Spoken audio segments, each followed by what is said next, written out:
तो we will do some questions of permutation and combination. तो आप लोगों में से ही उन ट्रिक्स को जो मैंने आपको सिखाया है, उन ट्रिक्स को आप यहाँ अप्लाई करके प्रीवियस ईयर क्वेश्चंस को सॉल्व करेंगे। ये दुनिया मतलबी है, तुझे कदम कदम पर टोकेगी, खुद से कुछ होगा नहीं, करने से रोकेगी। खुदा भी साथ निभाता है हर उस बंदे का जिसकी दुआ में मेहनत बेशर्त शामिल होती है।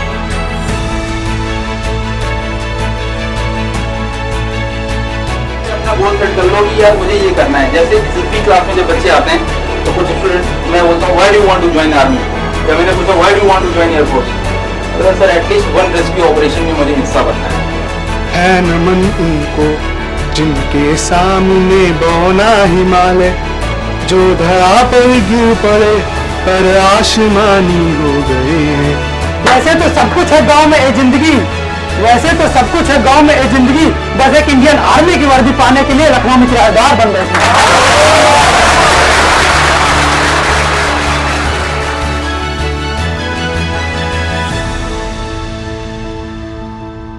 So students, today we are going to learn about permutation and combination. तो we will do some questions of permutation and combination. तो आप लोगों में से ही उन ट्रिक्स को जो मैंने आपको सिखाया है, उन ट्रिक्स को आप यहाँ अप्लाई करके प्रीवियस ईयर क्वेश्चंस को सॉल्व करेंगे। इस क्वेश्चन में लिखा हुआ है, in how many ways can 7 persons stand in the form of a ring. So there are 4 options given. ये एनडीए प्रीवियस ईयर में आया हुआ है। So can you please solve it? Yes sir. Sir तो क्वेश्चन जैसे हमें कह रहा है कि जो 7 लोग खड़े हैं वो रिंग के फॉर्म में खड़े हैं। एकदम सो हमें ट्रिक पता है कि हम 7 - 1 का जब फैक्टोरियल करेंगे, क्योंकि इसमें 7 लोग दिए हैं, बिल्कुल, तो r - 1 का फैक्टोरियल होता है, वो इसका आंसर होगा। तो 7 - 1 करेंगे तो 6 फैक्टोरियल हमारा आंसर होगा। So option C is the right answer. So sir, as we have given the word is cable. Okay, right. So how many letters in cable? 5 letters, right. So there are 5 words. 5 letters. And how many vowels are there? There are 2 vowels. 2 vowels, right. So the arrangement will be like this.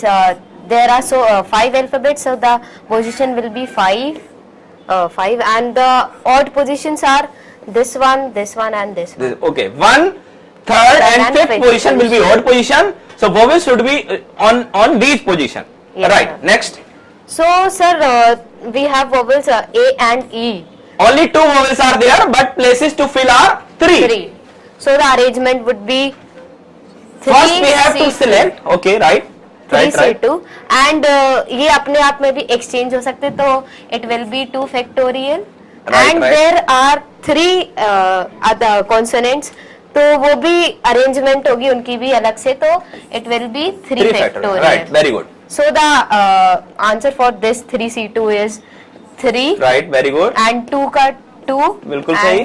3 factorial, right. If you multiply all these things, you will get the answer will be 36. Very good, very right answer. We have given that 7 points out of 12 are in the same straight line, so this can be written as total number of triangles पूछे गए हैं बेटा, तो triangles कितने होंगे हमें ये देखना होगा। this can be written as 12 C3. Okay, if there are n points in a line, then it should be n C3 triangles, right? And 7 are in the same straight line, so we can difference 7 C3. See, the value of 12 C3 is 220 and the value of 7 C3 is 35.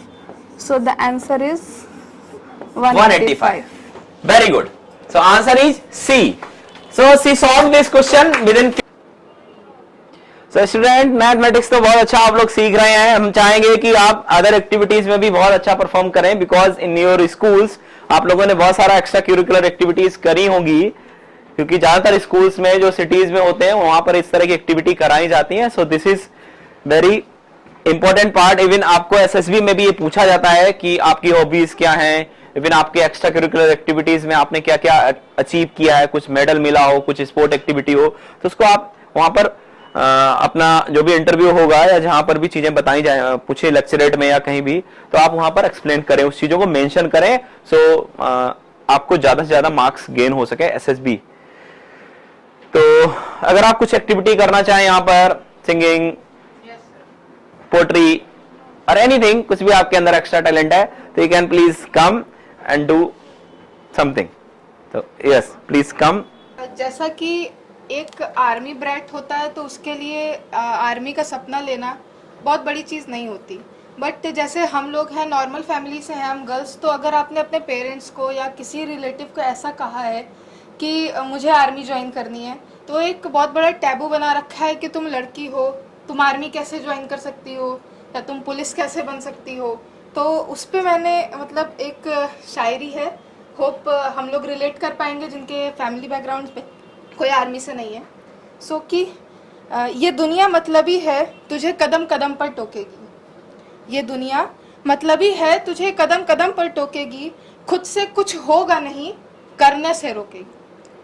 खुद से कुछ होगा नहीं, मगर तुम्हें करने से रोकेगी।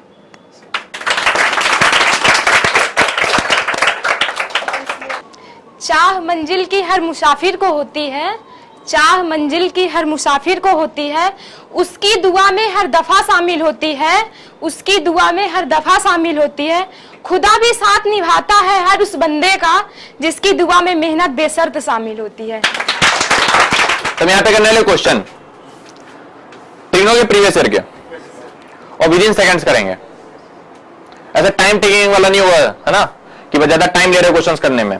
हम ट्रिक से करेंगे क्वेश्चन को, कि ट्रिक से कैसे question with in second solve होगा। यहाँ पे थीटा की वैल्यू -45 से 45 दी है, तो फिर अगर इस वाली इक्वेशन में थीटा को 0 रखेंगे तो फिर इक्वेशन सेटिस्फाई हो जाएगी। तो tan 45 equals to 1 plus sine 0। तो tan 45 की वैल्यू होती है 1 और साइन 0 हो जाएगा, तो 0 हो जाएगी, वहां यहाँ पे 1 बचेगा। तो cos 2 थीटा में जब 0 रखेंगे तो वैल्यू 1 आएगी। मतलब थीटा जो है वो 0 सेटिस्फाइड करा कंडीशन को, हम थीटा यहाँ पे वैल्यू पुट कर सकते हैं, क्योंकि वैल्यू पुटिंग मेथड ही बोलता है ना, कि कंडीशन वैल्यू अगर सेटिस्फाई कर रही है तो क्वेश्चन में डायरेक्ट पुट कर सकते हैं। तो हम थीटा 0 पुट करेंगे, cos 2 times 0, cos 0 that is 1। जैसे यहाँ पे दिया है 1 plus tan theta into 1 plus tan 9 theta is equal to 2। तो हम लिख, मतलब जैसे होता है 1 plus tan alpha into 1 plus tan beta is equal to 2 दिया रहता है। तो tan अल्फा प्लस बीटा की वैल्यू हो जाती है π/4। तो जिस प्रकार यहाँ दिया थीटा इंटू 9 थीटा, तो थीटा इंटू थीटा और 9 थीटा मतलब tan थीटा हो जाएगा π/4। तो हम लिख सकते हैं tan थीटा के स्थान पे हम लिख सकते हैं tan π/4 और जिसकी वैल्यू हो जाएगी 1। ओके, सो ऐसे शॉर्ट ट्रिक से पढ़ोगे रिटर्न तो क्रैक हो जाएगा।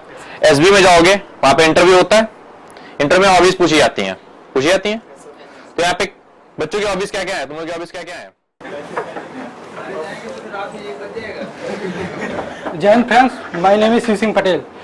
हालांकि सभी लोग यहाँ से दूर दूर से आए हुए हैं जो अपने घर को छोड़ के, तो मैं उस पर 2 लाइन बोलना चाहूंगा। कागज के पन्नों पर लिखकर गुलजार बन बैठे हैं, कागज के पन्नों पर लिखकर गुलजार बन बैठे हैं, हम अपने ही घरों के यादगार बन बैठे हैं। वैसे तो सब कुछ है गांव में ए जिंदगी, वैसे तो सब कुछ है गांव में ए जिंदगी, बस एक इंडियन आर्मी की वर्दी पाने के लिए लखनऊ में किराएदार बन बैठे हैं।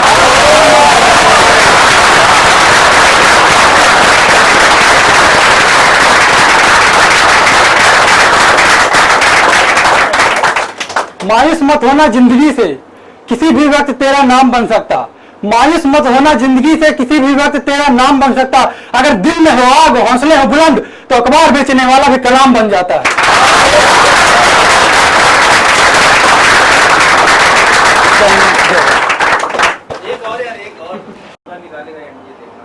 कामयाबी बिस्तर पर नहीं मिलती, कामयाबी बिस्तर पर नहीं मिलती, जिसे हासिल करने के सेंचुरियन डिफेंस एकेडमी आना पड़ता है, और दुश्मनों की क्या बात जनाब, अपने दिल और दिमाग से लड़ना पड़ता है।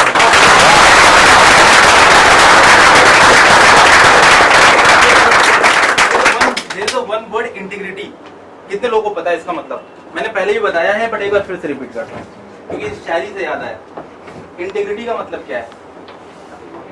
एकता, एकीकरण। सालों से हर इंडिया बैच में ये पूछता हूँ मैं, और अराउंड 90% कैंडिडेट इसका सही मतलब नहीं बता पाते हैं। इंटीग्रिटी, एकीकरण। गूगल में तुम सर्च करोगे तो पता क्या आएगा? सत्यनिष्ठा आएगा। सत्यनिष्ठा, एकता नहीं है। इसको बोलते हैं doing right thing every time even when nobody is watching you. और इंटीग्रिटी का एक मतलब और भी होता है, वो है वफादारी।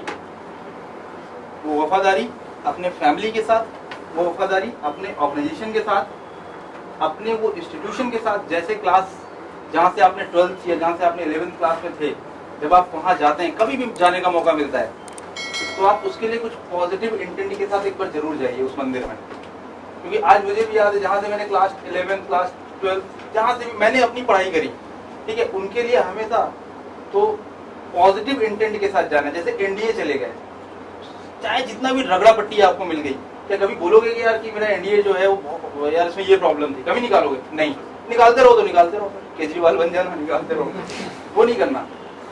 तो ये ध्यान रखना कि इंटीग्रिटी इज वेरी इंपॉर्टेंट। जिस ऑर्गेनाइजेशन के साथ आप हो, वहाँ की जो भी डिफिकल्टीज हैं, आर्मी के साथ हो, चाहे जो डिफिकल्टी है, बट आपके लिए आर्मी से बेहतर कुछ नहीं है, ठीक है। तो सिमिलरली ये हम सीखते हैं। जो मैं महसूस करता हूँ वही जज्बात लिखता हूँ, जो मैं महसूस करता हूँ वही जज्बात लिखता हूँ। न दिन को रात लिखता हूँ, न रात को दिन लिखता हूँ। जो मैं भारत में रहकर मैं भारती के गीत न भाए, उन गद्दारों की ऐसा औकात लिखता हूँ मैं, उन गद्दारों की ऐसा औकात लिखता हूँ। गोल बना लो, अभी से अपना गोल सेट कर लो कि यार मुझे ये करना है। जैसे एसएसबी क्लास में जब बच्चे आते हैं, तो कुछ स्टूडेंट्स, मैं बोलता हूँ why do you want to join army, या मैंने पूछा why do you want to join air force, sir at least one rescue operation में मुझे हिस्सा बनना है। तो कोई कहता है कि सर मुझे एक F-16 उड़ाना है, तो कोई कहता है सर मुझे आकाश मिसाइल बहुत अच्छा थ्रेट है एनिमी नेशंस के लिए, सर मुझे उसका पार्ट बनना है। अभी से डिसाइड कर लो यार। तो अब आपका जो भी गोल सेटिंग है उसको अभी से लिखो यार, सब जगह लिख के एकदम वही करना है, बाकी कुछ नहीं करना। फ्रॉम सुकोई बैच, मैं यहाँ पे आया हूँ कुमार विश्वास की एक पोएम लेके। उनकी पोएम है नमन, उनको सबने सुना होगा, मैं बस उसका एक पैराग्राफ सुनाना चाहता हूँ, टाइम कम है इसलिए। है नमन उनको जो इस देह को अमृतत्व देकर इस जगत में शौर्य की जीवित कहानी हो गए हैं। है नमन उनको जिनके सामने बौना हिमालय जो धरा पर गिर पड़े पर आसमानी हो गए हैं।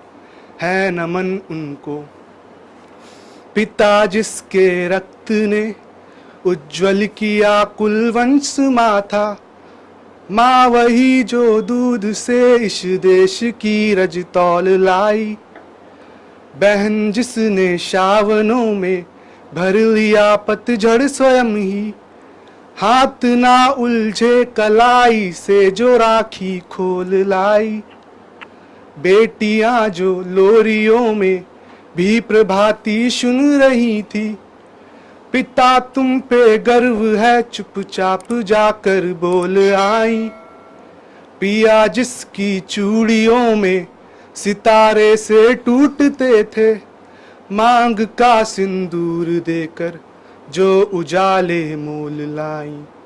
है नमन उनको जिनके सामने बौना हिमालय, है नमन उनको जिनके सामने बौना हिमालय जो धरा पर गिर पड़े पर आसमानी हो गए हैं। है नमन उनको। Thank you.